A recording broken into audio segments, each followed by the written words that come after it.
et cerveau toujours, puisque c'est l'histoire d'un hacker star devenu neuroscientifique. Le professeur Moran Cerf s'intéresse de très près à notre cerveau, la façon dont il prend des décisions, comment il peut être influencé ou se synchronise avec celui des autres, jusqu'à nos rêves. Mais il nous met en garde. Ne croyez pas tout ce que vous pensez. Alors pour en savoir plus, on le rejoint tout de suite à New York. Bonjour Moran. Bonjour. Hacker le cerveau humain, est-ce que c'est aussi simple que de pirater un système informatique? Oh, I'm going to answer in English to make it easier on me. The answer is C'est en fait plus simple de pirater un cerveau qu'un ordinateur, parce que c'est vous qui allez nous aider à le faire. On a juste besoin de vous mettre une idée en tête et de vous demander de nous expliquer cette idée.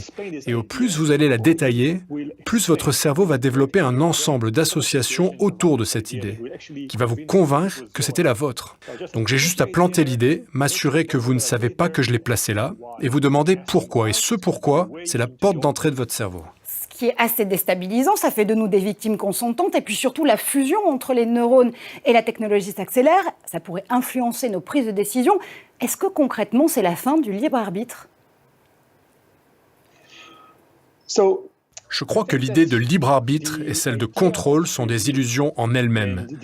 Nous croyons que nous sommes en contrôle, mais à cet instant même, la plupart des choses qui se passent dans notre cerveau sont sous le radar, et nous sommes les derniers à le savoir. Donc on n'est jamais vraiment libre de nos choix, on pense juste l'être. Vous ne savez pas si vous aimez le coca ou le fast-food. Pourtant vous en avez mangé et bu toute votre vie, et votre cerveau l'a imprimé. Mais vous n'avez aucune idée quelle était la première pensée qui vous l'a fait apprécier ou pas.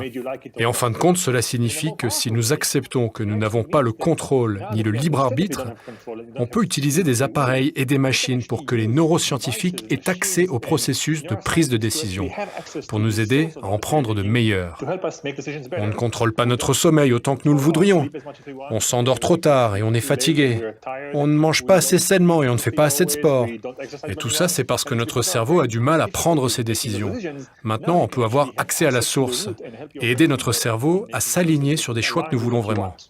De meilleurs choix, si je vous comprends bien, mais en ce moment, votre terrain de jeu préféré, ce sont nos rêves. Est-ce que les décoder, c'est la porte d'entrée dans notre cerveau?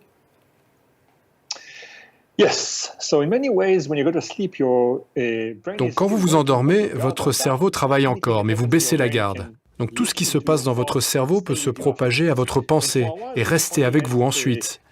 Avant, nous avions uniquement accès à vos rêves lorsque vous vous réveillez et que vous nous racontiez l'histoire dont vous vous souveniez. Mais maintenant, pour la première fois, nous pouvons utiliser les neurosciences pour accéder à vos rêves pendant que vous dormez et voir ce qui s'y passe. On peut observer le contenu de ces rêves et le changer, et comprendre ce qui se passe dans votre esprit.